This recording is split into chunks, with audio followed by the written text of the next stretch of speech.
ಅಯೋಧ್ಯೆಯಲ್ಲಿ ಪ್ರತಿಷ್ಠಾಪನೆ ಆಗಿರುವಂತಹ ಬಾಲರಾಮನ ವಿಗ್ರಹ ಕೆತ್ತಿದಂತಹ ಮಹಾನ್ ಶಿಲ್ಪಿ ಶ್ರೀಯುತ ಅರುಣ್ ಯೋಗಿರಾಜ್ ಸರ್ ಅವರು ಆ ನಗುಮುಖದ ಬಾಲರಾಮ, ಕಾಂತಿಪೂರ್ಣವಾದ ಕಣ್ಣುಗಳು, ಶಾಂತಿ ತುಂಬಿದ ಮುಖವನ್ನ ನಮಗಾಗಿ ಕೊಟ್ಟಂತಹ ಕಲಾವಿದರು.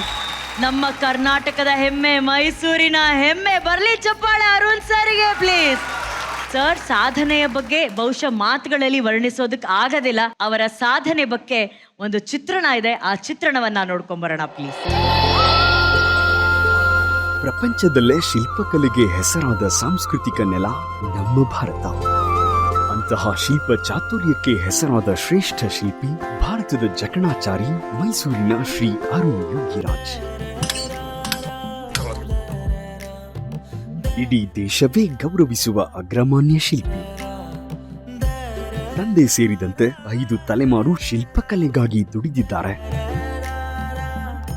ಅವರೇ ಕೆತ್ತಿದಂತಹ ನೇತಾಜಿ ಸುಭಾಷ್ ಚಂದ್ರ ಬೋಸ್ ರವರ ಮೂರ್ತಿಯನ್ನ ನವದೆಹಲಿಯ ಇಂಡಿಯಾ ಗೇಟಿನ ಅಮರ್ ಜವಾನ್ ಜ್ಯೋತಿಯ ಹಿಂಭಾಗದಲ್ಲಿ ಸ್ಥಾಪಿಸಲಾಗಿದೆ.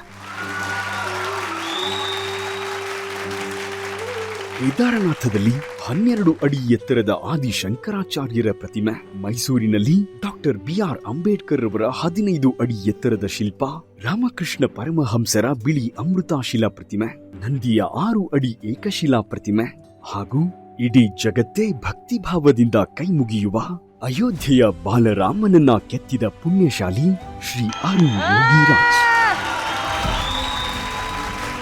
500 ವರ್ಷಗಳ ಕಾಯುವಿಕೆ, ದೇಶವೇ ಎದುರು ನೋಡುತ್ತಿದ್ದ ರಾಮಲಲ್ಲಾನನ್ನ ಕೆತ್ತಿ ನಿಲ್ಲಿಸಿದ ಕೀರ್ತಿ ಇವರಿಗೆ ಸಲ್ಲುತ್ತದೆ.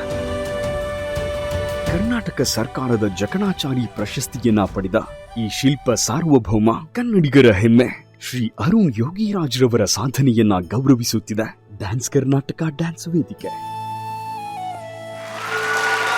ಅರುಣ್ ಯೋಗಿರಾಜ್ ಸರ್ಗೆ ಬರಲಿ ಚಪ್ಪಾಳೆ. ನೀವು ಕೆತ್ತಿದಂತಹ ಆ ಬಾಲರಾಮ ಕೋಟ್ಯಾಂತರ ಭಕ್ತರಿಂದ ಇವತ್ತು ಪೂಜೆಗೊಳ್ತಾ ಇದೆ ಸರ್. ಇದರ ಒಂದು ಸಂದರ್ಭ ಹೇಗಿತ್ತು ನೀವು ಆ ಕೆತ್ತಬೇಕಾದ್ರೆ ಆದಂತಹ ಒಂದು ಡಿವೈನ್ ಎಕ್ಸ್ಪೀರಿಯನ್ಸ್? ಈ ಒಂದು ಅವಕಾಶ ನಮ್ಮ ಶಿಲ್ಪ ಕುಟುಂಬ ಸುಮಾರು 300 ವರ್ಷಗಳಿಂದ ಕೆಲಸ ಮಾಡ್ತಾ ಬರ್ತಾ ಇದ್ದೆ. ಅವರೆಲ್ಲ ಶ್ರಮಕ್ಕೆ ಸಿಕ್ಕ ಫಲ ಇದು. ರಾಮನಲ್ಲ ವಿಗ್ರಹ ಕೆತ್ತನೆ ಮಾಡಬೇಕಾದ್ರೆ ನಮ್ಮ ಮನಸ್ಥಿತಿ ಹೇಗಿತ್ತು ಅಂದ್ರೆ, ನಾನು ಕೆತ್ತತೀನಿ ಅಂದ್ರೆ ಅದು ಆಗುವಂತ ಕೆಲಸ ಅಲ್ಲ.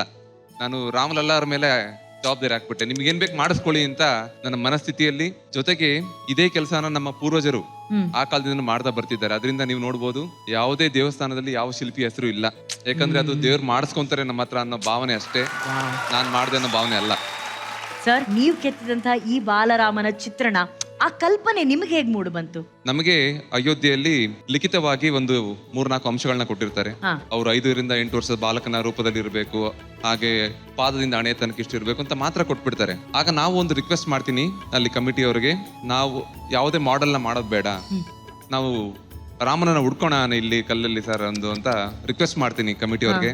ಅವ್ರು ಏನಕ್ಕೆ ಈ ಸಣ್ಣ ಹುಡುಗನ ಮಾತನ್ನ ಕೇಳಿದ್ರು, ಮಾಡೆಲ್ ಮಾಡ್ದೇನೆ ಏನಕ್ಕೆ ನನಗೆ ವಿಗ್ರಹ ಮಾಡ್ಲಿಕ್ಕೆ ನಮಗೆಲ್ಲರಿಗೂ ಅವಕಾಶ ಮಾಡಿಕೊಟ್ರು, ಅದಕ್ಕೆ ಉತ್ತರ ನನಗೆ ಗೊತ್ತಿಲ್ಲ. 3 ಜನ ಕಲಾವಿದರು ಆಯ್ಕೆ ಆಗ್ತಾರೆ, ಅದರಲ್ಲಿ ನಾನೇ ಯಂಗೆಸ್ಟ್ ಸಹ ಹೌದು. ನಾವೊಂದು ಅವತ್ತೊಂದು ದಿವಸ ನೀವ್ ಹೇಗೆ ಒಂದು ಮೂರ್ತಿ ಮಾಡ್ತೀರಾ ಅಂತ ನಮಗೆ ಒಂದು ಆನ್ಸರ್ ಮಾಡ್ಲಿಕ್ಕೆ ಒಂದು ಲೆಟರ್ ಕೊಟ್ಟಿರ್ತಾರೆ, ನಮಗೆ ಒಂದು ಚೀಟಿ ಕೊಟ್ಟಿರ್ತಾರೆ, ಖಾಲಿ ಚೀಟಿ. ನಾ ಪಾಯಿಂಟ್ಸ್ ನ ಬರ್ದಿಟ್ಟಿದ್ದೆ, ನನಗೆ ಅದು ಮರ್ತೋಗಿತ್ತು. 2ನೇ ಬಾರಿ ಹೋದಾಗ ನಾ ಏನ್ ಬರ್ದಿದ್ದೆ ಆ ಕಾಪಿನ ನನಗೆ ಅಲ್ಲಿನ ಸೆಕ್ರೆಟರಿ ಚಂಪತ್ರಾಯ್ ಅವ್ರು ಕೊಡ್ತಾರೆ. ನನಗೆ ಆಶ್ಚರ್ಯ ಆಗುತ್ತೆ, ಈ ಭಾರತದಲ್ಲಿ ಈಗ ಇದನ್ನ ವಿಗ್ರಹನ ನೋಡಿ ನೀವ್ ಏನೇನ್ ಹೇಳ್ತಾ ಇದ್ರ ಎಲ್ಲ ಪಾಯಿಂಟ್ ನಾನು ಮೊದಲನೇ ದಿವಸನೇ ಬರೆದು ಕೊಟ್ಟಿದ್ದೆ ಅವ್ರಿಗೆ. ನಾವು ಕಲ್ಲಿನಲ್ಲಿ ಅವ್ರನ್ನ ಜೀವಂತವಾಗಿ ಹುಡುಕ್ತೀನಿ, ಪ್ರತಿಯೊಬ್ಬರಿಗೂ ದರ್ಶನ ಕೊಡೋದಕ್ಕೆ ಸಿನ್ಸಿಯರ್ ಪ್ರಯತ್ನ ಮಾಡೇ ಮಾಡ್ತೀನಿ. ಅದ್ ಏನೇನ್ ಮನಸ್ಸಿಗೆ ಬಂದಿದ್ದ ಆ ಟೈಮ್ ನಲ್ಲಿ ಬರ್ದಿರೋದು. ಈಗ ನಾನು ಭಾರತಾದ್ಯಂತ ಇದು ಆದ್ಮೇಲೆ ಎಲ್ಲಾ ಕಡೆ ಭೇಟಿ ನೀಡಿದಾಗ ರಾಮ ಭಕ್ತರಲ್ಲೂ ಸಹ ಅದೇ ನಾವೇನ್ ಅನ್ಕೊಂಡ್ ಮಾಡಿದ್ವಿ ಅದನ್ನ ಮಾಡಿಸ್ಕೊಂಡಿದ್ದಾರೆ ನಮ್ಮ ಹತ್ರ ಅಂತ ಹೇಳಲಿಕ್ಕೆ ಬಯಸ್ತೀನಿ. ಈ ಒಂದು ಸಂದರ್ಭದಲ್ಲಿ ನೀವು ಕೆತ್ತನೆ ಮಾಡ್ಬೇಕಾದ್ರೆ ಕಲ್ಲಿನ ಒಂದು ಸಣ್ಣ ಕಿಡಿ ನಿಮ್ಮ ಕಣ್ಣಿಗೆ ಹಾರತ್ತೆ. ಆ ರಾಮದೂತ ಬಂದು ಇಲ್ಲಿ ಆಶೀರ್ವಾದ ಮಾಡಿದ ಕ್ಷಣ ನಮಗ್ ಮೈ ಜುಮ್ ಅನ್ನತ್ತೆ. ನಿಮ್ಗೆ ಆದಂತ ಆ ಒಂದು ಎಕ್ಸ್ಪೀರಿಯನ್ಸ್ ಏನು ಸರ್? ಅದು ಕಲ್ಲು ತುಂಬಾ ಗಟ್ಟಿ ಇರೋದ್ರಿಂದ ಕೆಲವೊಮ್ಮೆ ಕಟ್ಟಿಂಗ್ ಮಿಷಿನ್ಸ್ ನ ಯೂಸ್ ಮಾಡ್ತೀವಿ. ಅಫ್ಕೋರ್ಸ್ ನಾವು ಸೇಫ್ಟಿ ಗ್ಲಾಸ್ ಹಾಕೊಂತೀವಿ. ಇನ್ನ ಚೆನ್ನಾಗಿ ನೋಡ್ಬೇಕು, ಸಾಲ್ತಾ ಇಲ್ಲ ಅನ್ನೋದಕ್ಕೆ ತೆಗೆದಿ ಮಾಡ್ಬೇಕಾದ್ರೆ ಸ್ವಲ್ಪ ಕಣ್ಣಿಗೆ ಏಟ್ ಆಗ್ಬಿಡತ್ತೆ. ಆಗ ಇಮಿಡಿಯೇಟ್ ಆಗಿ ಅಲ್ಲೇ ಒಂದು ಐ ಹಾಸ್ಪಿಟ್ಲಿಗೆ ಹೋಗಿ ಅದು ಟ್ರೀಟ್ಮೆಂಟ್ ತಗೊಂತೀವಿ. ನೀವ್ ಅಂದಂಗೆ ರಾಮರ ಆಶೀರ್ವಾದ ಜಾಸ್ತಿ ಏನು ಅಂತ ಏಟ್ ಆಗಿರ್ಲಿಲ್ಲ. ಮೋಸ್ಟ್ಲಿ ನನ್ನ ಈ ಭೂಮಿಲಿ ಹುಟ್ಟಿದ ಕಾರಣನೇ ಇದಿರ್ಬೋದೇನೋ.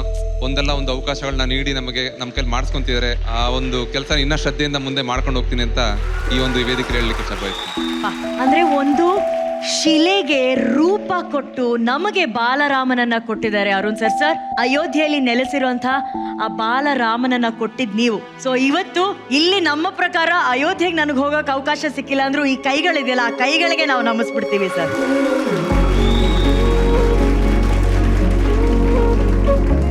Such an honor to have you in our show, sir. Such an honor. Thank you so very much. Thank you. Thank you, man. Thank you. Raghu, ಬಹಳ ಹೆಮ್ಮೆ, ಬಹಳ ಗೌರವ ನಿಮ್ಮ ಮೇಲೆ ಇವತ್ತು ನನಗೆ.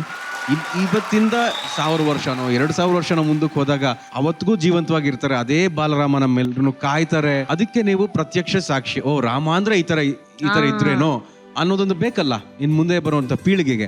ಅದಕ್ಕೆ ನೀವು ಸಾಕ್ಷಿಯಾಗಿದ್ದೀರಿ ಅರುಣ್ ಸರ್. ನಮ್ಮ ಭವಿಷ್ ಮತ್ತೆ ಹನೀಶಾ ತುಂಬಾನೇ ಶ್ರದ್ಧೆಯಿಂದ ನೀವು ಡಾನ್ಸ್ ಮಾಡಿದಿರಿ ಇವತ್ತು. ಬಹಳ ಒಳ್ಳೆ ಡಿಸೈನಿಂಗ್ ಇತ್ತು ಅರುಣ್ ಮಾಸ್ಟರ್.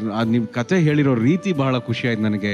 ಎಸ್ಪೆಷಲಿ ಅವ್ರು ಬಂದು ಏಟಾದಾಗ ಬಂದು ಮಲ್ಕೊಂಡಾಗ ರಾಮ ಪ್ರತ್ಯಕ್ಷ ಆಗೋ ಒಂದು ಟೈಮಿಂಗ್ ಇದೆಯಲ್ಲ, ಅದು ಪ್ರತ್ಯಕ್ಷ ಆಗುವಂತ ರೀತಿ, ಇವೆಲ್ಲವೂ ಕೂಡ ಒಂಥರ ಮೈ ಜುಮ್ ಅನ್ಸುತ್ತೆ. ಬಹಳ ಖುಷಿ ಆಗುತ್ತೆ.